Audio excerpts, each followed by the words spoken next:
వి gold trusted gold buyers మీరు తాకట్టు పెట్టిన బంగారాన్ని విడిపించి ఈ రోజు ఉన్న మార్కెట్ ధరకు కొనబడను. Hello బర్నీ sir. నమస్తే అండి. కానీ బిగ్ బాస్ హౌస్ లోకి వెళ్తే ఫుడ్ ఉండదు, టాస్క్లు, డైట్ ఫుడ్ ఉండదు సార్. ఎలా సార్ అప్పుడు?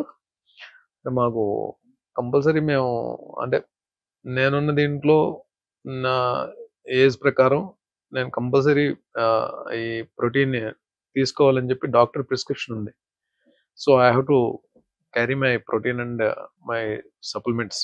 అవి నేను కంపల్సరీ వాడాలని చెప్పి డాక్టర్ చెప్తున్నారు. సో అది కొంచెం ఇబ్బంది ఉండదేమో అనుకున్నాను. బట్ స్టిల్ డైట్ వైజ్ డెఫినెట్గా మనం ఇంట్లో తినేవన్నీ మనకు అక్కడ దొరకవు. ఒకటి కావాలంటే ఒకటి కోల్పోవాలి కదండి వెళ్దామని ఫిక్స్ అయిన తర్వాత. But it's a great opportunity to ఇంకా లీన్ అవడానికి ఇంకో మంచి అవకాశం దొరుకుతుందేమో. నిజమే కదా. ఎలాగ మనం డైట్ దీనిలోకి వచ్చాం కాబట్టి అది నాకు పెద్ద కష్టం అనిపించదేమో అని అనుకుంటున్నాం. మరి చూద్దాం లోపలికి వెళ్ళిన తర్వాత ఎలా ఉంటుంది. సార్ బర్నీ సార్ మీ కోపం ఎక్కువ ఉంటుందా కొంచెం ఉంటుందా? అని బయట అండి, బయట కోపం చాలా ఎక్కువ అని చెప్పి బయట అదే వచ్చింది కదా. అప్పుడు ఎవరైనా సరే ఇప్పుడు నాకు సంబంధించిన వాళ్ళు ఎవరైనా సరే బిగ్ బాస్ హౌస్ లోకి వెళ్ళిన తర్వాత ఎవరితో గొడవ పెట్టుకోకని చెప్పి అంటున్నారు తప్ప అది ఇంతకు ముందేమో నిజంగానే అంటే నేను యాంగర్ మేనేజ్మెంట్ అనేది లేకపోవడం అనేది. బట్ ఇప్పుడైతే అది లేదు. బట్ అంటే ఏదైనా సరే ఇప్పుడు మనం బయట ఏదైనా జరగవచ్చు, ఎలా అయినా ట్రిగర్ చేయొచ్చు, కోపాన్ని ఎలాగైనా బయటకు లాగొచ్చు. బిగ్ బాస్ ఒకటే అంటారు లోపలికి వెళ్ళిన తర్వాత, నేను rules I only make the rules, I only break the rules. A rule శాశ్వతంగా ఉండదు అక్కడ, రూల్స్ మారిపోతుంటాయి. అవును. బట్ ఇంకోటి ఏంటంటే మనం ఇలాగే ఉండాలి, బుద్ధుడిలాగా ఉంటాను అనగా ఉండనివ్వరు కదా. అక్కడ ఏం జరుగుతుందో కూడా తెలియదు. బట్ మ్యాక్సిమం నా కోపాన్ని, నా ఎమోషన్స్ ని కంట్రోల్ చేసుకోవడానికి ట్రై చేస్తాను. బట్ మరీ ఎంత కామ్ గా ఉన్నా పిల్లినైనా సరే ఒక రూమ్ లో పెట్టి కొట్టడానికి ఏదో టైంలో. బట్ ఎంతవరకు నన్ను టార్గెట్ చేసేసి నన్ను మరీ కార్నర్ చేసేస్తే ఇంకా అది దాని తర్వాత నేను ఎలా రియాక్ట్ అవుతానో ఒక్కొక్కసారి అది నా చేతిలో ఉండదు. అది మేబీ ఈవెన్ నేను అవతల వాళ్ళకి రెస్పెక్ట్ ఇస్తాను, చాలా మంచిగా మాట్లాడతాను, నా గేమ్ నేను ఆడుకుంటాను. నన్ను టార్గెట్ చేసి నన్ను ఎవరన్నా కానీ గట్టిగా కానీ ప్రెషర్ ఇచ్చి నొక్కుదామని ట్రై చేస్తే అప్పుడు ఐ బ్లాస్ట్. అది చూపించకుండానే చేయొచ్చు కదా. ఇలా ఇస్రేకుంటూ సింగిల్ హ్యాండ్ తో. Super. And sir Big Boss ని ప్రీవియస్ చూసారా ఎప్పుడైనా? కొన్ని ఎపిసోడ్స్ చూసానండి, కొన్ని అంటే ఎప్పుడో ర్యాండమ్ గా చూసాను. బట్ రెగ్యులర్ గా వాచ్ చేయడానికి నాకు టైం ఉండేది కాదు. బట్ టైం దొరికినప్పుడల్లా ఎప్పుడైనా అప్పుడప్పుడు చూసేవాడిని. బిగ్ బాస్ అంటే మీ పాయింట్ ఆఫ్ వ్యూలో ఏమని చెప్తారు? స్ట్రాటజీ అంటారా, మైండ్ గేమ్ అంటారా, మిమ్మల్ని మీరు తెలుసుకునే గేమ్ అంటారా? All emotions on one platform. అంతే. అక్కడ కోపం ఉంటుంది, బాధ ఉంటుంది, అర్ధాకలు ఉంటుంది, ఒక్కొక్కసారి పీస్ ఆఫ్ మైండ్ ఉండదు, ఒక్కొక్కసారి ఉంటుంది, ఒక్కొక్కసారి హ్యాపీనెస్ ఉంటుంది, ఒక్కొక్కసారి డిప్రెషన్ ఉంటుంది, ఒక్కొక్కసారి ఎందుకు వచ్చిన బాధరా బాబు, ఎందుకు వచ్చిన జీవితం అని ఉంటుంది. అంటే అన్ని ఎమోషన్స్ ఉండే ఏకైక ప్లాట్ఫామ్ అది. అండ్ ఇంకొకటి ఏంటంటే నువ్వు నీలాగా ఉందాం అనుకుని ఎంత ప్రయత్నించినా ఒక్కొక్కసారి ఉండలేని పరిస్థితి కూడా ఉంటుంది. ఒక్కొక్కసారి ఇలాగే ఉందామంటే కుదరదు. అంటే ఇట్స్ లైక్ అన్ప్రెడిక్టబుల్ ప్లేస్. ఇది ఇలాగే ఉంటది, నేను ఇలాగే ఉంటాను అనుకున్నవి జరగని ప్లేస్. ఒక్కొక్కసారి మంచి జరగదు అనుకుంటే మంచి జరిగే ప్లేస్, మంచి జరుగుతుంది మంచి జరగని ప్లేస్. హ్యాపీగా ఉందా అంటే బాధ పెట్టే ప్లేస్, బాధతో ఉంటే హ్యాపీనెస్ ఇచ్చే ప్లేస్. ఏదైనా జరగచ్చు. That is called big boss అంటారు. Super sir. అందరు హీరోస్ తో చేసేసారు. అండ్ అంటే నాకు తెలిసి ఒక 3 generations ని కవర్ చేసినట్టున్నారు మీరు కదా. 4th generation కూడా ఏమైనా కవర్ చేశారు? ఇప్పుడు 3 generations కవర్ చేస్తారంటే సార్ చిన్నప్పటి నుండి మీరు వచ్చారు అని అంటున్నాను సార్. చాలా యంగర్ ఏజ్ నుంచి కెరియర్ స్టార్ట్ చేశారు కదా ఇండస్ట్రీలో. సో అలా సో చేశారు. మరి నాగార్జున గారిని అంటే అదేమో యాక్చువల్లీ సోగ్గాడే చిన్నానికి ముందు డైరెక్షన్ డిపార్ట్మెంట్ నుంచి కాల్ వచ్చింది. మరి అది ఎందుకు మరి నా క్యారెక్టర్ మిస్ అయిందో తెలియదు. కళ్యాణ్ కృష్ణ గారు అనుకుంటా డైరెక్టర్. నాకు కాల్ వచ్చింది, మళ్ళీ ఆ డేట్స్ ఎందుకు మిస్ అయ్యో తెలియదు. కొంచెం ఎక్కడో చిన్న బాధపడి అయ్యో నాగార్జున గారి కాంబినేషన్ అంటే నాగార్జున గారి సినిమా చేయలేకపోయినా అని. బట్ ఇక్కడ ఈ హౌస్ లో ఈ నాగార్జున గారితో అట్లీస్ట్ స్క్రీన్ షేర్ సార్ నాకు ఒక చేసుకోగలుగుతున్నాం అండ్ ఇంటెన్షన్ ఆ ఉంది. ప్లాట్ఫామ్ షేర్ చేసుకోగలుగుతున్నందుకు ఏదో చిన్న సాటిస్ఫాక్షన్. మీ ఇద్దరి కాంబో ఎలా ఉంటుంది? నాకు సార్ మిమ్మల్ని చూసి ఎలా ఏం అడుగుతారు, ఏం చెప్తారు? సో మీ ఇద్దరిని ఇలా ఎదురెదురుగా మీరిద్దరు ఇలా మాట్లాడుతుంటే ఎలా ఉంటది అన్న విషయం మాకు ఎంత త్వరగా 6th వస్తుందా, ఎప్పుడు చూస్తామని వెయిటింగ్ లో ఉన్నాం. జస్ట్ 7th దగ్గరలోనే ఉంది కదండి అది. Seriously. And lot of people అంటే భరణి సార్ వెళ్తున్నారు అనగాని సీరియల్ వాళ్ళందరూ వాళ్ళు చాలా హ్యాపీగా ఫీల్ అవుతున్నారు. సీరియల్ అంటే ఒక యాక్టర్ కి ఇంత ఫాలోయింగ్ ఉందా, ఇన్నర్ ఆర్టిస్టులకి ఇంత లవ్ అండ్ ఎఫెక్షన్ ఉందా? ఇట్స్ నాట్ ఫాలోయింగ్ అండి. అంటే నాకు నాకు నాకు నాకు నా కెరియర్ దగ్గర నుంచి నాతో నేను వాళ్ళతో ట్రావెల్ అయ్యి కష్ట సుఖాలు పంచుకున్నాము అన్ని. అంటే కలిసి షూటింగ్స్ చేసాము, కలిసి కూర్చొని పార్టింగ్ చేసుకున్నాము, ఒకరి మీద ఒకరు అలిగాము, అంటే అంటే అన్ని ఉన్నాయి. లైక్ అంటే they are not like my co artist, they are like నా చైల్డ్హుడ్ ఫ్రెండ్స్ లాగే అంత క్లోజ్ బ్యాచ్ కొంతమంది ఉన్నారు. లైక్ సమీర్, కౌశిక్, కళ్యాణ్ అంటే మన రాధామధు కళ్యాణ్, అండ్ చక్రి, అండ్ శ్రీరాజ్, రాఘవ, శశి, వీళ్ళందరూ నాకు చాలా బాగా క్లోజ్. అంటే అంటే ఏదన్నా వస్తే మేమే ఎక్కువ కలుస్తాం అన్నమాట.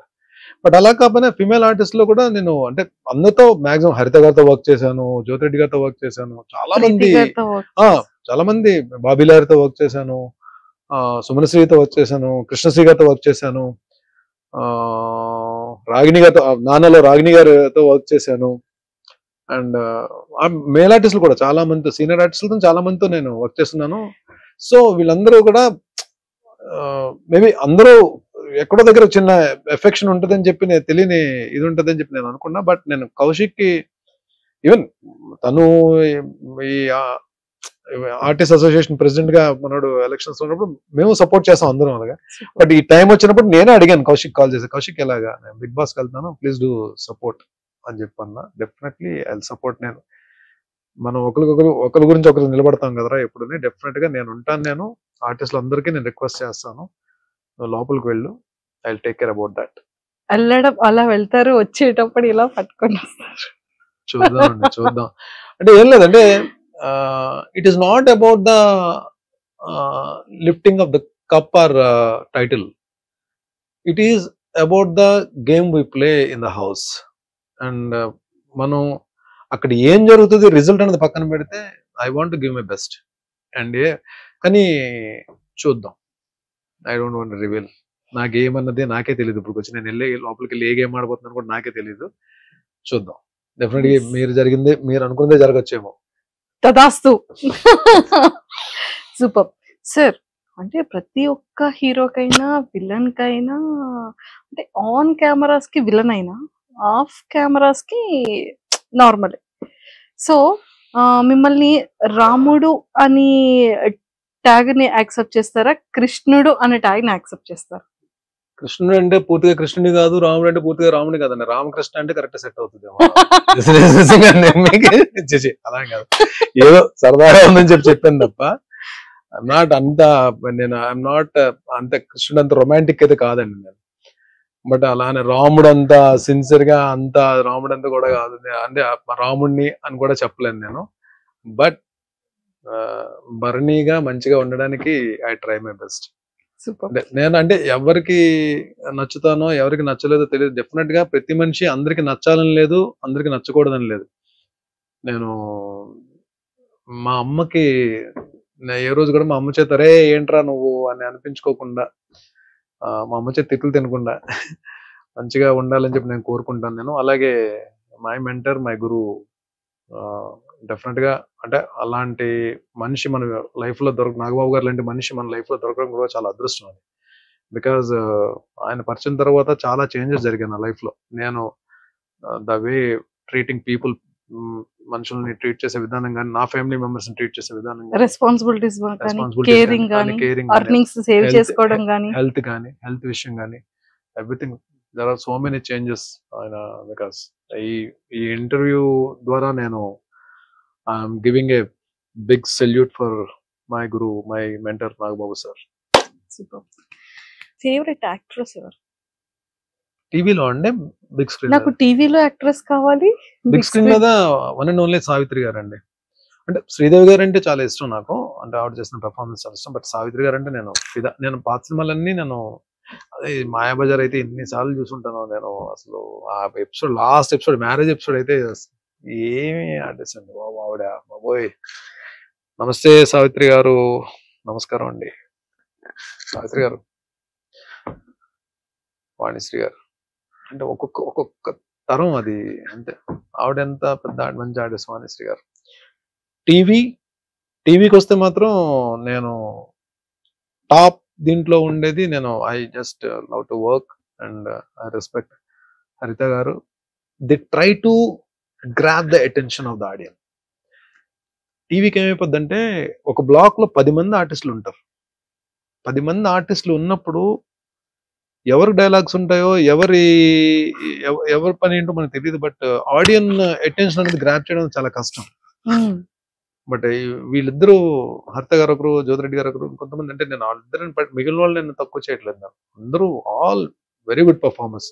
బట్ నేను వీళ్ళతో కొన్ని ఎక్కువ ప్రాజెక్ట్స్ చేశాను కాబట్టి నా ఫస్ట్ ప్రాజెక్ట్ అంటే పెద్ద మెగా ప్రాజెక్ట్ హరిత గారితో చేశాను కాబట్టి హరిత గారితో చాలా మంచి సీన్స్ చేశాను. అలాగే జ్యోతిరెడ్డి గారితో కూడా, అలాగే అందరూ మంచి ఆర్టిస్ట్. బట్ వీళ్ళిద్దరూ terrific artist and they love their work. Number of films చేశారు, Nandi awards, number of awards. ఒక ఫిలిం లో ఏమైనా మీకు ఇష్టమైన కొన్ని డైలాగ్స్ మా కోసం? మూవీస్ లో పెద్ద డైలాగ్స్ నేను అంటే సీరియల్ స్రవంతిలో చెప్తా. శ్రవంతి, అమ్మాయిని కాఫీ పెట్టమంటాను, లోపలికి వెళ్ళిన తర్వాత లోపలికి వెళ్ళి ఆ లైటర్ కొట్టే ప్రాసెస్ లోనే అమ్మాయికి చిన్న డౌట్ వస్తుంది, ఆగుతుంది. కిచెన్ లో మొత్తం గ్యాస్ స్మెల్ వస్తుంటది. వీడు ఆల్రెడీ గ్యాస్ ఓపెన్ చేస్తాడు, గ్యాస్ మొత్తం లీక్ అయిపోయింది. అమ్మాయి లైటర్ కొడితే బ్లాస్ట్ అయిపోద్ది. సో డౌట్ వచ్చి ఆపుతుంది. డౌట్ వచ్చి ఆపితే ఈడేం చేస్తాడు, ఒక్కొక్క డోర్ క్లోజ్ చేసేస్తాడు. మొత్తం డోర్లన్నీ క్లోజ్ చేస్తే వద్దు నన్ను చంపొద్దంటే మొత్తం డోర్స్ అన్ని క్లోజ్ చేసి బయట నుంచి వచ్చి కిటికీ దగ్గర వస్తాడు, విండో ఓపెన్ చేస్తాడు. విండో బయట ఈడు ఉంటాడు, కిచెన్ లో అమ్మాయి ఉంటుంది, గ్యాస్ మొత్తం ఉంటుంది. అమ్మాయి దండం పెడుతుంటది, వద్దు నన్ను చంపొద్దు, నేను మా ఇంటికి వెళ్ళిపోతాను, కావాలంటే నన్ను చంపొద్దు, మా అమ్మ నాన్న చాలా బాధపడుతుంటది. వీడు అగ్గిపుల్లు కొట్టి అలా పెడతాడు కిటికీ దగ్గర, లోపలికి వేస్తే బ్లాస్ట్ చచ్చిపోద్ది లోపల. అగ్గిపుల్లు అలా పెడతాడు, ఎపిసోడ్ బ్యాంగ్ అండి. అయ్యో వేసారా? నెక్స్ట్ ఎపిసోడ్ వచ్చి కూర్చుంటే ఊతాడు అగ్గిపుల్లు, ఊది పడేసి వెళ్ళి డోర్ తెస్తాడు. భయపడ్డావు కదా స్రవంతి, నువ్వు భయపడ్డావే నాకు కావాలి. స్రవంతి, ఎవరికి తెలియని గమ్మత్ అనే విషయం నీకు మాత్రం చెప్తాను, నీ మనసులో పదిలంగా ఉంచుకో. You take mother's day. తల్లే ప్రత్యక్ష దైవం అంటారు. అలాంటి తల్లిని దైవంగా చూసే వాళ్ళు ఎంతమంది ఉన్నారు స్రవంతి? లేరే. Then there is no meaning of Mother's Day. You take Father's Day. Sravanthi, ఇప్పుడున్న ఈ జనజీవన స్రవంతిలో ఎవరికి తండ్రో ఖచ్చితంగా చెప్పలేము కదా. కొంచెం వినడానికి బాధగానే ఉంటుంది, కానీ అదే నిజం. Then there is no meaning of Father's Day. You take friendship day. ఏ స్వార్థం లేకుండా జీవితాంతం మనతో పాటు నడిచేవాడే నిజమైన స్నేహితుడు అంటారు. అలాంటి స్నేహితులు ఎంతమంది ఉన్నారు స్రవంతి? లేరే. Then there is no meaning of friendship day. You take Independence Day. Sravanthi, ఈ దేశానికి స్వాతంత్రం తేవడానికి ఎంతో మంది ప్రాణాలు అర్పించారు. అలాంటి దేశం కోసం ఇప్పుడు ప్రాణాలు ఇవ్వడానికి ఎంతమంది సిద్ధంగా ఉన్నారు? లేరే. ఉదయాన్నే లేచామా, జెండా ఎగరేసాం, చాక్లెట్ తిన్నామా, అయిపోయి ఇదా. Then there is no meaning of independence day. కానీ ఫూల్స్ డే, ఏప్రిల్ 1 ఈ రోజు ఎవరో ఒకరిని చాలా సిన్సియర్గా ఫూలించడానికి ట్రై చేస్తారు. ఈరోజు ఏప్రిల్ 1, ఏప్రిల్ ఫూల్. అలా చూస్తావేంటి స్రవంతి? నీ చూపు భాష నాకు అర్థమైందిలే. Super sir. అంటే అలా ఉంటే అది ఫ్లో కూడా భలే ఉండేది. డైలాగ్ రైటర్ త్యాగరాజ్ గారు అని చెప్పి అద్భుతమైన డైలాగ్స్ రాశారు. అంటే అన్ని కుదిరాయండి ఆ సీరియల్ కి. అమ్మాయి కూడా డెబ్యూ ప్రాజెక్ట్ మీనాకి. నందకిషోర్ కూడా మంచి పేరు వచ్చింది ఆ హీరో క్యారెక్టర్ కి. మన శశికి ఫ్రెండ్ కి మంచి పేరు వచ్చింది. ఛత్రపతి శేఖర్ కి మంచి పేరు వచ్చింది. అంటే అన్ని కుదిరే ఆ సీరియల్ కి. సూపర్. వైఫ్ గురించి, పిల్లల గురించి? నేను మేనరికం చేసుకున్నానండి. అంటే అమ్మ తమ్ముడు కూతుర్ని. అమ్మాయి BSc computers graduate, house wife, very good wife. అంటే నాలాంటి పోరంబోకుడికి దొరికిన ఒక మంచి పద్ధతైన ఇల్లాలు, భర్తే ప్రాణంగా, పిల్లలే ప్రాణంగా ఉండే ఒక వైఫ్. ఇంకా అంతకు మించి నేను ఏం చెప్పగలను. ఆ అమ్మాయికి మంచి జరిగిందో నాకు మంచి జరిగిందో పెళ్లి చేసుకోవడంలో ఆలోచిస్తే ఒక రకం నాకే మంచి జరిగింది అనమాట. లేదంటే వేరే అమ్మాయి అయితే నన్ను, అంటే నేను చేసిన పనులకి, ఈ ఫైనాన్షియల్ ఇండిసిప్లిన్కి ఇవన్నీ ఉన్నాయి కదా నా లైఫ్ లో, వేరే వాళ్ళైతే కొంచెం ఇబ్బంది పడేవారు. బట్ దీనన్నిటికీ నిలబడింది, తీసుకొచ్చింది. బట్ కిడ్స్ నా పిల్లలిద్దరు కూడా బాగా చదువుకున్నారు, వాళ్ళు బాగా సెటిల్ అయ్యారు లైఫ్ లో. మ్యారేజెస్ ఇంకా టైం ఉంది కదా.